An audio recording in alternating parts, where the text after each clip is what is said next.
Kevin from Candlebox is with us. The band just released a longer goodbye, which is an extended version of last year's final album. This one with bonus tracks and bonus songs. Now it's live tracks and two new songs.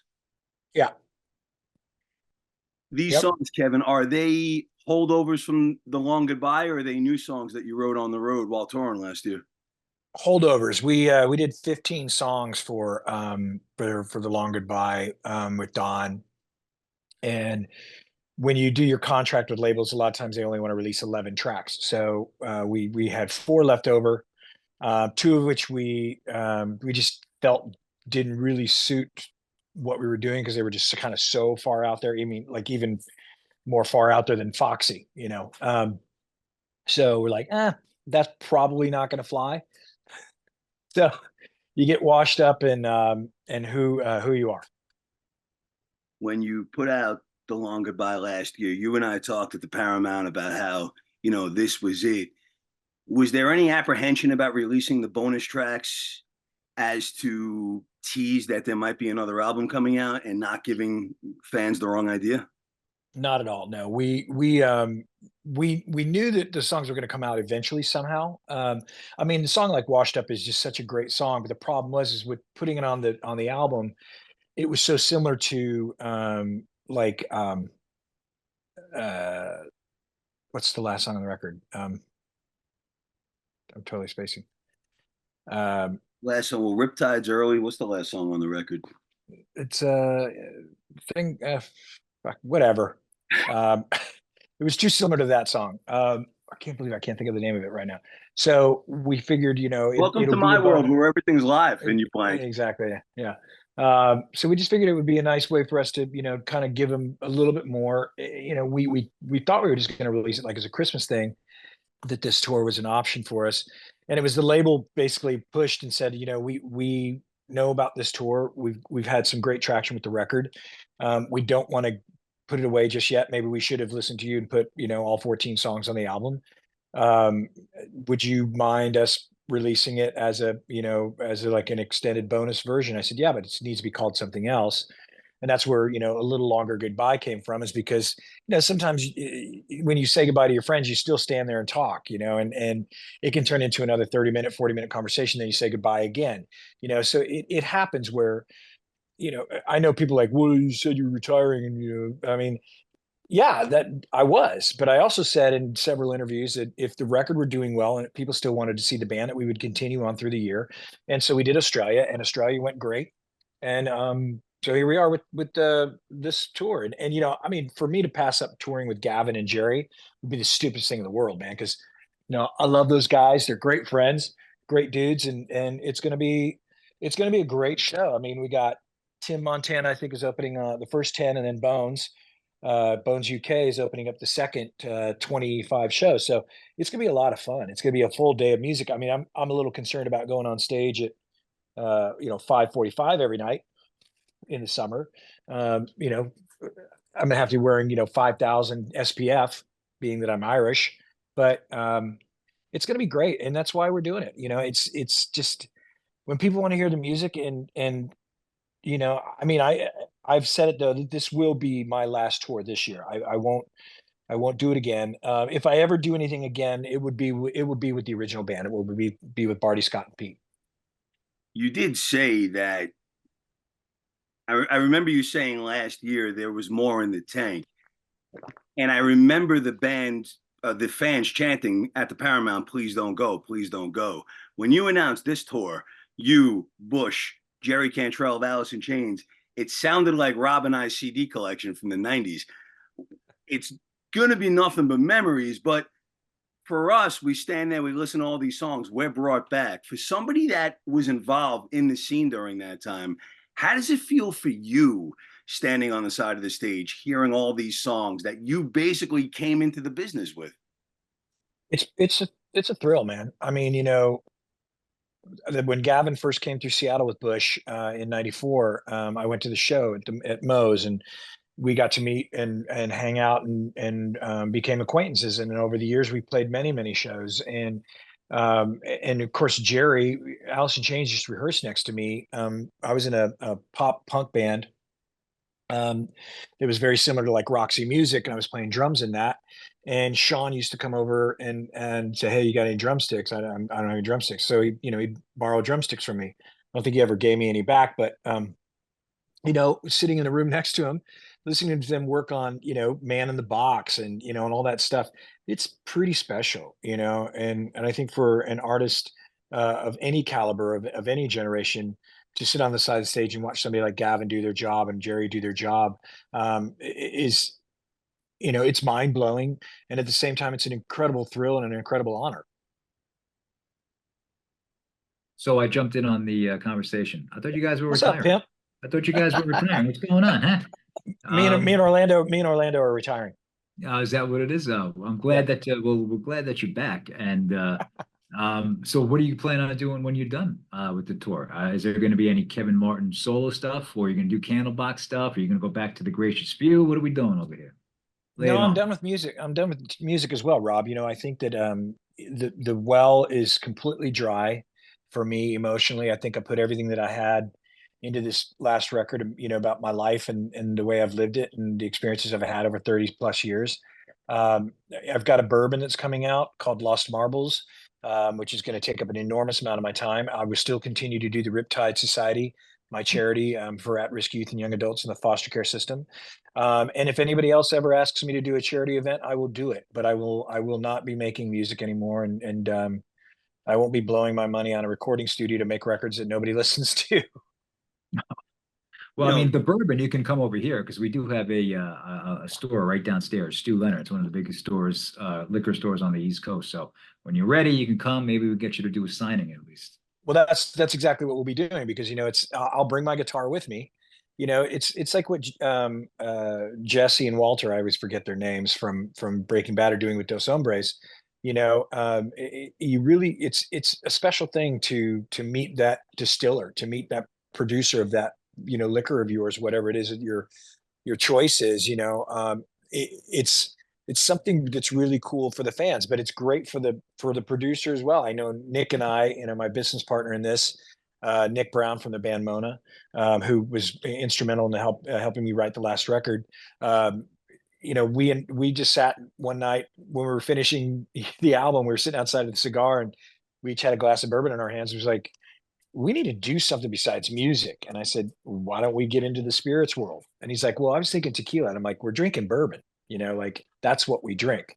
And that's how it came about. So, my time is going to be full. I still work for my wife for her company. And I still have things that I want to do, but I'm certainly not going to be taking up fishing and flying and moving into Florida or anything like that. But, I certainly will have things that will keep me busy. do you think that having a bourbon and the podcast that we talked about last time we talked will satisfy the creative outlet? And 100%. are you conscious of the fact that these creative outlets are transcending through music into something else? Can you see the similarities in the way your mind works, creating new things? Yeah, I mean, I think that creativity never stops with anyone, whether you're an artist or you're a kid in school and you're drawing on your notebook. I mean, it's always there, and I think everybody's generally inspired by things that they experience day in and day out. And for me, um, you know, I'm so lucky that music gave me a career for 30 plus years. I had nothing to fall back on. I didn't go to college. I started college, but I didn't finish. And it's all those types of things you think about as you get older. God, I wish I'd have done this. I wish I'd have done that. I wish I'd have focused more on school. And but that creative nature is what drives you. And sometimes the creative nature takes over the logical, and that's where I'm at. Creatively, I think I'm spent when it comes to music, but I'm certainly not spent when it comes to other things. And I will utilize everything that I learned in the music business into the bourbon business, which is pay more attention, listen to your attorneys, and don't take any shit from anybody. That's pretty wise advice for any way of life, if you think about it. I mean, yeah, if you sometimes I think about like what you were saying too, like, as you get older, I think that's just a natural progression. Should I have done this more? Could I have done that more? Maybe I should have done this.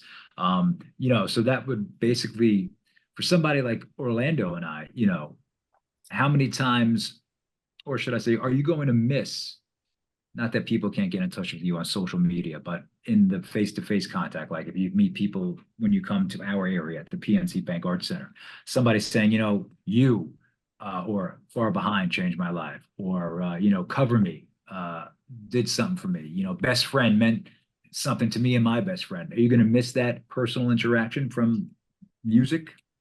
I think so, but I think I'll probably continue to get that with the bourbon appearances. You know, I mean, one of the most important things in the spirits world is a connection with the people that are, you know, sipping on your juice, whatever it is. I remember, I don't know if I've told you the story, Brian, but there's a bourbon called Pappy Van Winkle, which is a very, very highly regarded bourbon. It's a very small batch and it's a limited quantities. And if you can find a bottle of, you know, 15-year-old, it's going to cost you $2,500. If you find a bottle of 25 years old, it's going to cost you $20,000. And I was lucky enough to meet Julian Van Winkle here in Los Angeles at the Chateau. He was out here doing an event with his daughter, who released a mezcal called YOLO. And I just ordered a simple Michner's neat at the bar, and he's like, "What are you drinking?" I said, "Oh, it's Michner's. You know, are you a bourbon guy?" I guess, "Yeah, I know a little bit about bourbon." And he said, what's that other one you got there?" I said, "Oh, that's my wife. She likes mezcal." And you know, I got her a little bit of mezcal. He's like, "Oh, that's what my daughter's into." He's you know, I'm out here doing a little event with her for this mezcal up there that called YOLO. So it's great. You know, it's mezcal is like the new tequila, and you know, it's really, of course, taking over everywhere because it's a pretty fantastic spirit. But we got to talking about bourbon and what it was, and then he finally said, "Well, I'm Julian Van Winkle. My grandfather started Pappy Van Winkle." And I was like, "Get the fuck out! You know, you kidding me?" Um, and we talked, and it was a real thrill to sit there and chat with this person. And I think it was interesting for him to see, you know, a guy in his late 40s that really, really loved having a conversation with him about what his craft was. So I'll get that, I think, from conversation and appearances and those types of things. I certainly won't get the instant gratification of stepping out on stage and having, you know, thousands of people sing my song to me, but I've had a lot of that. And I think, you know, I'm not a greedy person and I don't really need more. Are you waiting until the tour is all wrapped up to finally release the documentary as like a final goodbye to it all? Mm-hmm. Well, the funny thing is the documentary's done. We're just in clearance hell right now. It's really difficult to clear songs in the streaming world, which it used to be you paid the licensing fee and the song went up and you received a royalty for it. And these are Now your there's songs so that you're trying to clear? yeah, there are clearances on our songs, appearances that we pasted, shows that are on the Letterman, the Jon Stewart show, all of those things that we did, Woodstock, and it's impossible to get these clearance folks on the line to give you what it is that you need to get things out. So it's done. We've got a purchase price on the table who's interested in it, and hopefully it comes out by the end of the year. I mean, it's really we were hoping that it would be out in time for us to do this tour, which starts, you know, on Friday, but um, that doesn't look like it's going to happen, sadly. So, you know, if it comes out right around Christmas time or January of next year, I think that would be amazing. But I honestly don't know, Brian. We're trying to get those things cleared. So if this is going to be the final tour, unless, like you said earlier, you're going to get back together with the original band, are you going to try to do something that you've never done in each city that you go to, or are you going to try to hit up one more, you know, spot that you would love to go to, or I should say, hit up a spot one more time that you would love to go to? You know, I don't really know, man. It's going to be a tight show. There's four bands, and it's the doors are at four, and I think the first band goes on at five. So I don't really know if I'm going to have a lot of time. The unfortunate thing is I don't have a lot of time in the cities that I love. So there's a lot of days off in Cedar Rapids, Iowa, and you know, uh, where else are we? Like in some podunk town in Arkansas. You know, I mean, it's like those are just kind of lame days off. I mean, I'll be playing a lot of golf. I'll tell you that much because I don't want to sit in my hotel room with 2 days off, not getting some exercise. So I'll be Yeah. playing a lot of golf and smoking a lot of cigars and drinking some of my bourbon. So I think that's probably what I'll be seeing is a lot of greens and a lot of fairways in some way, shape, or form. Kevin, when the band started, the NBA playoffs or the All-Star game and Uh-huh. Letterman and all of that stuff, I think people forget just how everywhere you guys were. And those opportunities don't seem to be there for rock and roll anymore. It's all pop stars now. You can turn on an NFL game and see Taylor Swift, but you can't see you guys. What do you say to bands that don't have the opportunities that bands like Candlebox had? And do you have advice for these bands that don't have the as many outlets as you guys did? I'm sorry. That's what I mean. That's first and foremost. I'm sorry that you live in a world that doesn't allow you to play in front of people.